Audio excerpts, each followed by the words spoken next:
winning that. So without further ado, probably one of our best speakers, no doubt, every year, someone we've all grown to love, and sometimes not love so much, for various reasons, Dr. Arie Blitz, heart surgeon and soon-to-be lawyer extraordinaire. All right. Good morning. So, is this a little bit too loud? No, it's perfect. Okay. I'm going to talk a bit about the informed consent process. This is something that I think the majority of us physicians don't do well.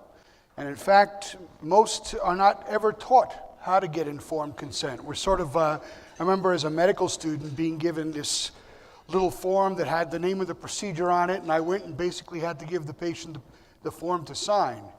And as you know, most patients don't read everything that's in front of them, and it's really a very poor way of getting consent. That's really the way we learn, and through trial and error, which is a mistake. And I think it's really important for anyone involved in the process or anyone who wants to make the process better at your institution to really know what's expected of us, both from the perspective of the law and from the perspective of really treating the patient as an end in himself. So without further ado, the goals of today are basically to describe the current status of informed consent law in our country. And as a side note, and really I'm just going to cover this at the tail end because I think there's a quick answer to this, discuss whether perfusionists for their own protection should be getting their own informed consent. To set this up for you, I'm going to give you a little bit of background about law and negligence because that's where the issues in informed consent derive from. And then we'll talk about informed consent, and as I said, covering the last aspect with perfusionists. Now, to set things up for you, there are two basic areas of law in the United States and in most countries. There's criminal and there's tort law, or civil law. Criminal is when the state brings a case against you to put you in jail or give you a fine or suffer a consequence on behalf of society. Civil is when, as in the case of malpractice, a patient is suing specific people. So in terms of civil law, we call that litigation. Most suits derive from tort, which is really just an accusation by a plaintiff that you did something wrong to him. All right? Within negligence falls malpractice. And most malpractice, as you're aware, is when something has gone wrong and someone was negligent. This is another part of malpractice, and that's you fail to get an appropriate informed consent. And in some cases, that can rise to criminal liability. If, for instance, you operate on the wrong leg, you have committed a battery against that patient. You're liable from the civil suit, and you're also liable should the prosecutor decide to go against you for criminal.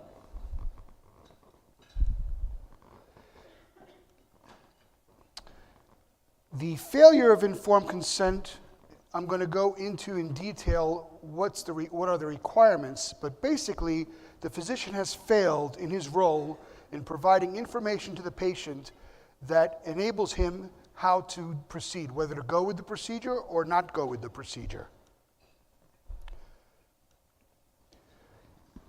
When a patient brings a claim, whether it's for general malpractice or for failure to get informed consent, there are 4 areas of tort law that the plaintiff or the patient has to approve in order to bring a case, win a case.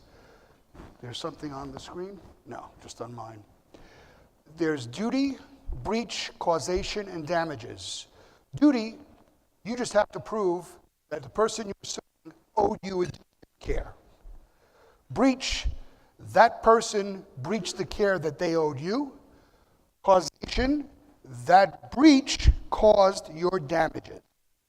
You cannot sue for negligence of any type without having damages. So in other words, if I fail to get appropriate consent from you, if I didn't tell you about a complication that may be very important and you did not suffer that complication, you have no suit against me. You've got to suffer damages as a result of that information. The screen is locked. It says, do you want to enable dictation on the little one here, and it won't proceed.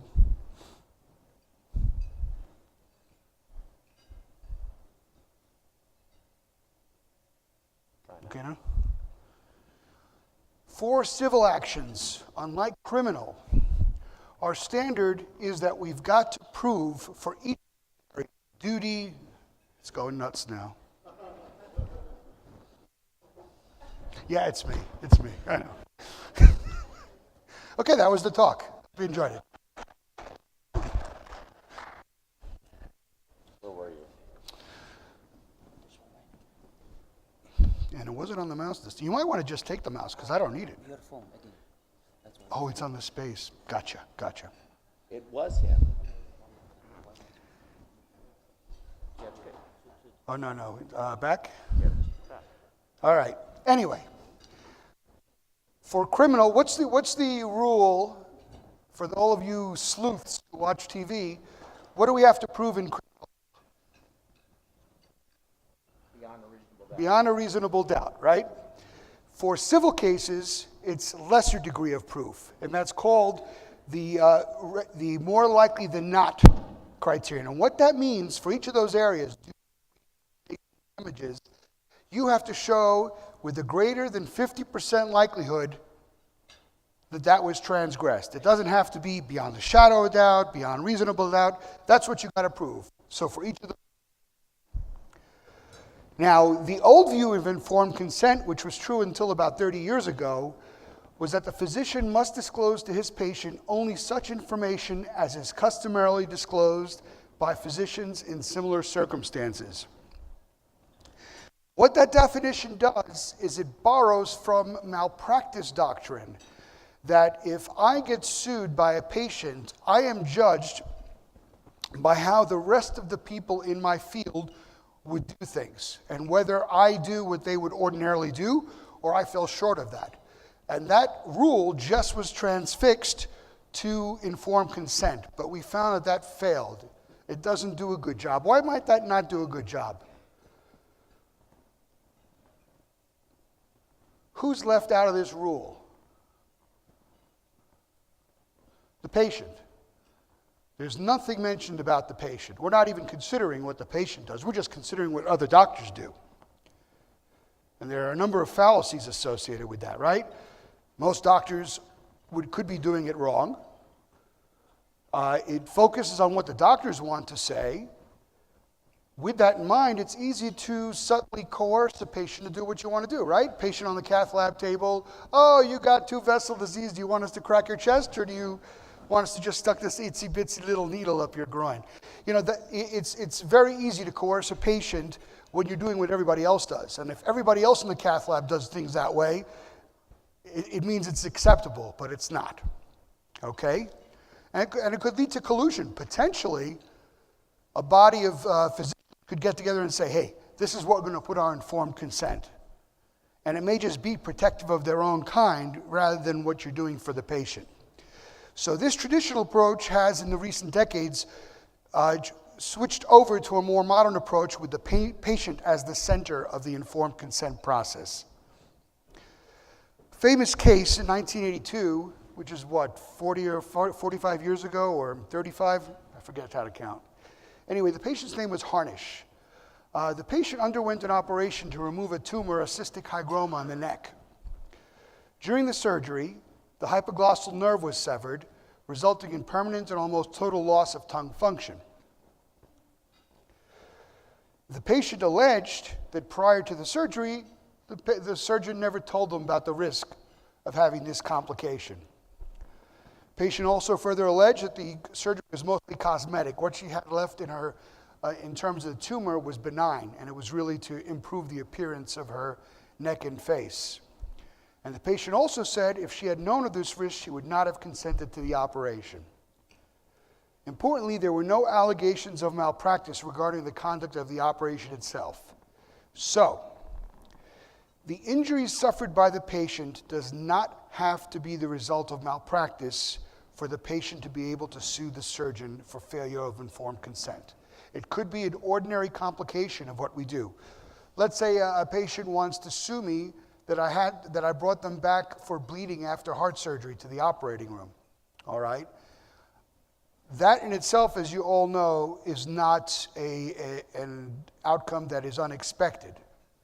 But if I never told the patient that they could be going back for chest re-exploration and that was important for the patient, I leave myself open to being sued for failure to get informed consent.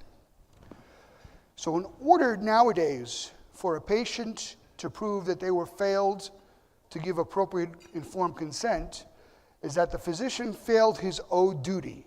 Number one, to disclose in a reasonable manner. And I'm going to go over each of these in a moment. All significant medical information that the physician possesses or reasonably should possess that is material to the patient's making an informed judgment whether to give or withhold consent to the procedure. And importantly, as I've already mentioned, the patient ultimately suffered the material risks that should have been disclosed. That's how you prove a case of failure of informed consent. Now, first, a physician failed in his owed duty. It's the obligation of the physician to the patient. And what it entails is failing to comply with this obligation that he owes. And if he doesn't, he breaches that obligation. And if he breaches, he leaves himself liable to being sued. And what the focus of this is patient autonomy. Several important court cases have put up what we take to be almost things that we would leave without saying. In Schlondorf versus the Society of New York Hospital, the court wrote, "Every human being of adult years and sound mind has a right to determine what shall be done with his own body." In Cobbs v. Grant, a person has a strong interest in being free from non-consensual invasion of his bodily integrity. It is the prerogative of the patient, not the physician, to determine the direction in which his interests lie.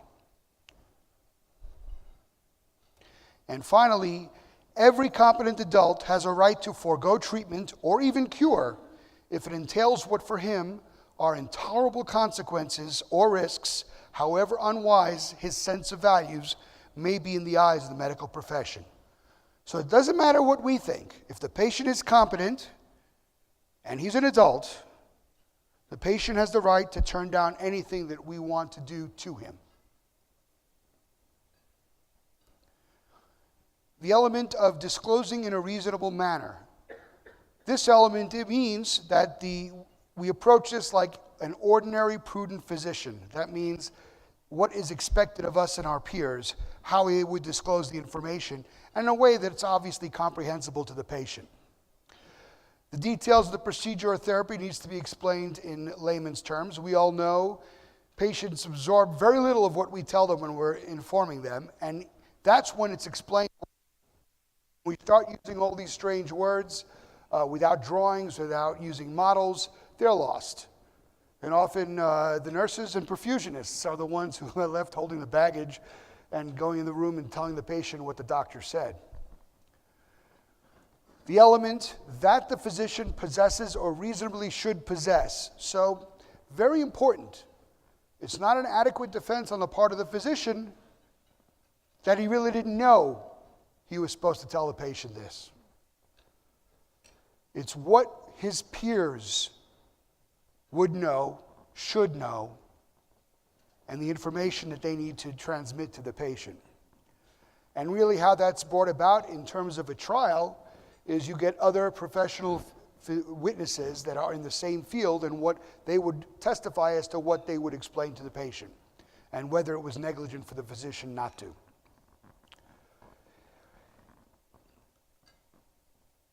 Finally, that is material to the patient's making an informed judgment whether to give or withhold consent to the procedure. And that's the most important element. It's not just what the doctor thinks is important, it's what would be important to the patient. And there's a big distinction there. The court has addressed in multiple cases what that materiality is.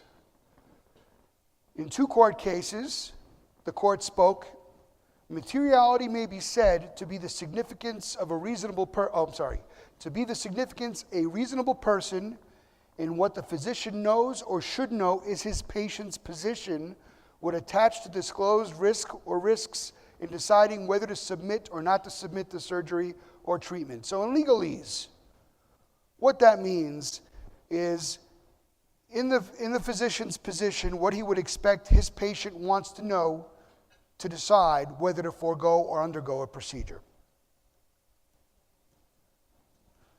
You know, patients are pretty adamant when you're doing something they don't want you to do when they understand it.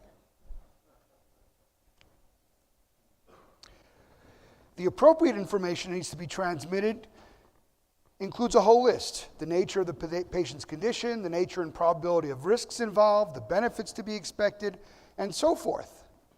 Also, any alternative procedures that are available, or what happens if nothing is done. So when I go and get a cabbage consent, it's not that I say, I'm going to go cabbage, probably 3-vessel, I'm going to take a lima from here, radial artery, et cetera, et cetera.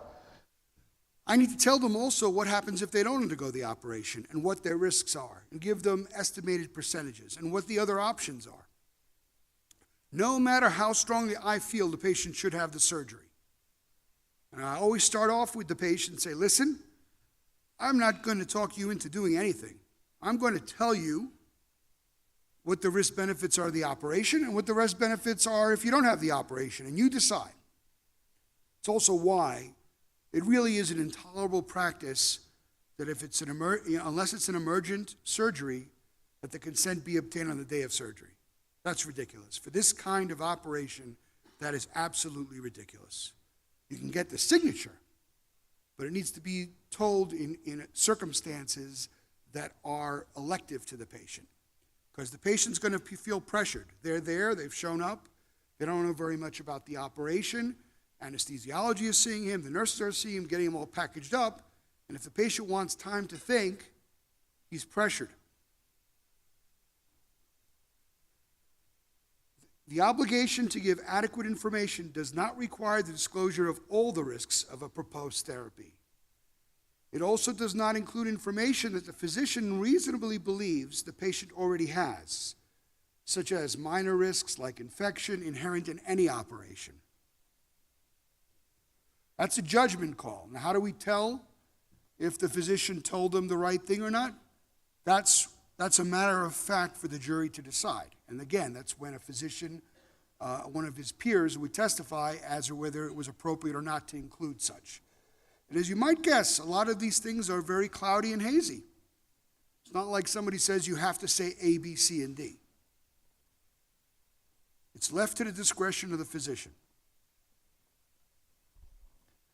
But we also don't want to deluge the patient with a morass of information from which they can't possibly make a decision. So as far as the exceptions to what we have to disclose, and it's very muddy here, you'll see how it really can be left open to the physician as to whether he should or shouldn't disclose. If the disclosure would complicate the patient's medical condition or render him unfit for treatment, you don't have to disclose that information.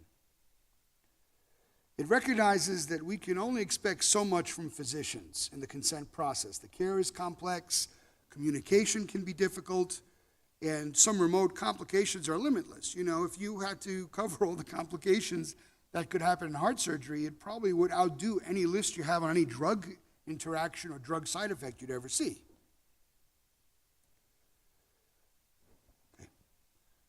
So in actuality, really the exceptions to giving material information is emergencies.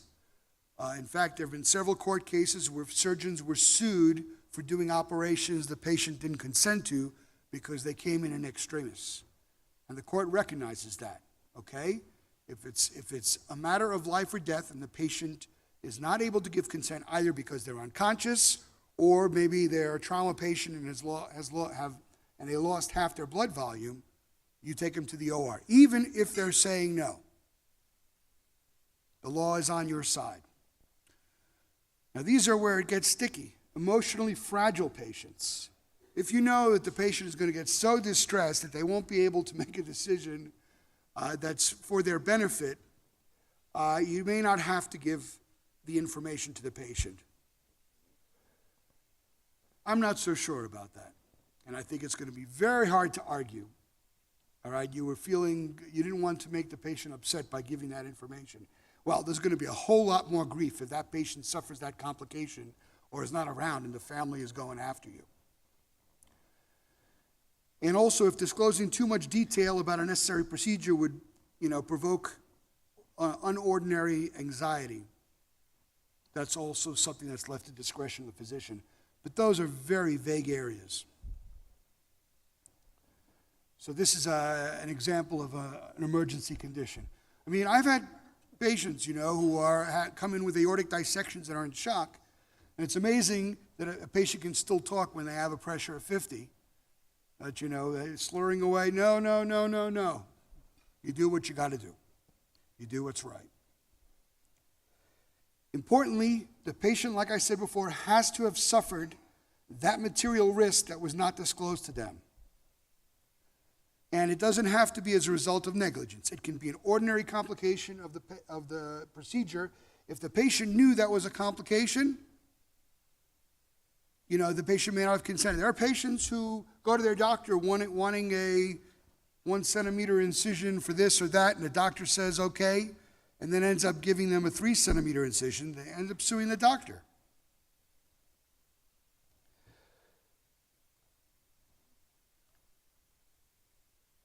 And obviously the patient needs to have suffered the damage, like I said, all right, in order for them to have a suit. So in summary, in order to fail to give appropriate informed consent, the physician failed in his duty to disclose in a reasonable manner all significant medical information that the physician possesses or reasonably should possess that is material to the patient's making an informed judgment, and the patient ultimately suffered the harm that was material to them that was never disclosed. Now, finally, in closing, after hearing all that, I don't know why a perfusionist would ever want to get consent. Importantly, there are some court opinions that have been written, and to go through make a long story short, essentially, beyond the surgeon and the anesthesiologist, the courts have held that nobody else has to get consent in the operating room. Everybody in the operating falls under somebody's purview, and so it's ordinarily left to the physicians, all right? And a cardiac surgeon's consent is presumed to include the risks of cardiopulmonary bypass. And if you're going to go, and imagine if you're going to try to bring more detail to the patient about the possible complications from cardiopulmonary bypass, it gets technically quite complicated, all right? And so I don't think that there's any utility in separately going through all the details of the complications that can occur. I've never once gone to a patient and explained to them, the cardiopulmonary bypass circuit could open, or we could run the pump backward, all right? Because those things happen, but they are rarely. But you could just imagine if I had to go through all this list of the things that could happen to the patient, they would have no idea what I'm talking about. And again, I would put them in that position of that cartoon with 15 different arrows going in different directions. So in my humble opinion, the purview of the perfusionist is sufficiently complex that it's likely that no additional useful information would be provided. Importantly, it doesn't mean that you shouldn't go introduce yourself to the patient, say you're the perfusionist, what you do, and you have any questions about your role in the process. I think that's great on many levels. And it gives patient comfort. And it opens up, if they want to know about the heart-lung machine, you can explain it to them. So my advice in closing about perfusionists getting informed consent is, number one, no good deed goes unpunished. And number two, my father told me never to volunteer. All right? There really is no reason. Unless any of you think otherwise, I'd be happy to hear about it. All right, thank you. Well, So Dr. Blitz is not going to be able to stick around for the panel, but I was hoping maybe he could answer just a couple of questions real quick before he heads out. While he's getting himself prepared for it, a couple of things. One, you never bring your patients back for bleeding. They never bleed. And two, that litany of problems that could occur with the pump never occurred to anybody in this room, certainly. I mean, none of us have ever had that problem. So with all of that said, I agree with you. I don't think we should be getting our own individual informed consent. I think that'd be a mistake. However, I've also been in a lot of consultations when you say, for example, we're going to wash you up real good. We're going to make a little incision right here. We're going to open your chest up. We're going to put you on the bypass machine. We're going to do the operation. We're going to take you off the bypass machine, close you up, take you to the ICU, and that's the consent. Does that really describe what you're going to do? No, I mean, that was what I've been talking about for the last 20 minutes. Yeah. It's not. And unfortunately, what Joe's describing is very commonplace. There are all sorts of recommendations about how a physician should avoid a lawsuit. And one thing is developing a relationship with the patient. But you have to be honest. You have to give them all material. Now, in my field of practice, I do a lot of the high-risk stuff, the LVADs, the ECMO. And I have to be brutally honest, because woe is me if I put a patient on ECMO and they're one out of 2 or 1 out of 3 patients that doesn't survive, why I didn't tell the family about that beforehand. So on the one hand, you don't want to paint an overly bleak picture. On the other hand, you don't want to make everything like it's wine and roses. But you have to be honest and give them perspective and give them the time to think about it, as the situation dictates. And definitely include the family, right? Because if you're alone with the patient, boy, you're in a lot of trouble. Because if that patient doesn't make it, the family will claim all sorts of things. Mm-hmm. So I set you up for the second part to this is when you do your consent, do you tell the patient, look, let's just say it's a coronary in this case. Now, I'm going to do this using on the bypass machine, but there are alternatives where we could do your procedure without the use of the pump. And I don't do that, but other surgeons do. Do you offer that option to them? That's a really good question, and that question hits on a number of areas. One, about explaining procedures that aren't done by you or at your hospital. The second part of that, which is even a better question, is do you tell the patient all of your outcomes, which is the question that's really looming right now with all the public reporting of data. Because really, the patients would probably like that information. How many have you done, doctor? What's your complication rate? What's your mortality rate? And that becomes difficult because you have a divide there. It's sort of like what happened in New York back in the 90s. New York was a model for showing us what would happen if data was reported publicly. And what they did is they started reporting the mortality rates of every cardiac surgeon in New York. As you know, you can be Joe Slick and be in a private practice hospital and turn down everything under the sun. That smells like they've got anything more than a 2% operative risk. Or you can be a guy at a major academic center who's willing to take on a lot more risk and help the patient, but expose them to the higher mortality rate. So lo and behold, they found that those physicians who were the chiefs, who were the directors of the complex cardiac surgery programs had higher mortality rates. And so a lot of the private practice guys were out there saying, see, these are published. I only have a 0.5% mortality rate for this. And then so as you know, being in the operating room and seeing the patients that different surgeons operate on, it's very hard to explain to the public, what that risk means and why someone's mortality risk is higher. But both of those are very important. I try to explain to the patient, number one, what I do. I do when the other operations are relevant. Now, I don't think, as in my view, I don't think OPCAB is a relevant thing to discuss with the patient. I think if you're an OPCAB surgeon, you would disagree with me.